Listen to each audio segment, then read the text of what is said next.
ప్రియమైన దేవుని వారలారా, ఈరోజు ప్రభు మాటను జ్ఞాపకం చేసుకుందాం.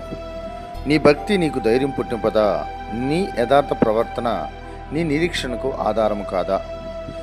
యోబు గ్రంథము 4వ అధ్యాయము 6వ వచనము. ప్రియమైన దేవుని వారలారా, తెమానీయుడైనటువంటి ఎలీఫజు యోబుకు కలిగినటువంటి శ్రమను గురించి విని యోబు దగ్గరికి వచ్చి యోబుతో మాట్లాడుతున్నటువంటి ఈ మాటను మనం జ్ఞాపకం చేసుకుందాం.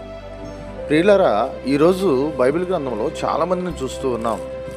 దేవుని దగ్గరికి వస్తున్నారు కానీ యథార్థంగా బ్రతుకుతున్నాము అని అనుకుంటున్నారు, కానీ భక్తిలో కొంచెం శ్రమ కలగగానే భక్తి నుండి తప్పిపోయే పరిస్థితులు కనిపిస్తూ ఉన్నాయి.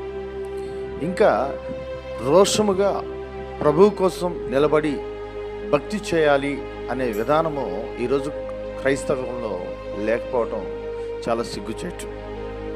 ప్రియమైన దేవుని వల్లరా, పౌలు గారు దేవుని కోసం తీర్మానం చేసుకున్న దినమున ఆయన ఒకటే ఆలోచన చేశాడు, బ్రతుకితే క్రీస్తు కొరకే, చావైతే లాభమే అని. ఈరోజు అలాంటి పౌలులు ఎంతమంది ఉన్నారు సంఘాలలో? ఆలోచన చేద్దాం. మన భక్తి మనకు ధైర్యం తెచ్చేదిగా ఉండాలి.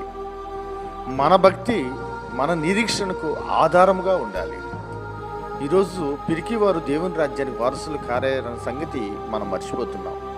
ఈ మాటలు జ్ఞాపకం చేసుకుని భక్తిలో ధైర్యంగా ఉండాలని కోరుకుంటూ ఈ నా మాటలు ముగిస్తున్నాను. ఆమె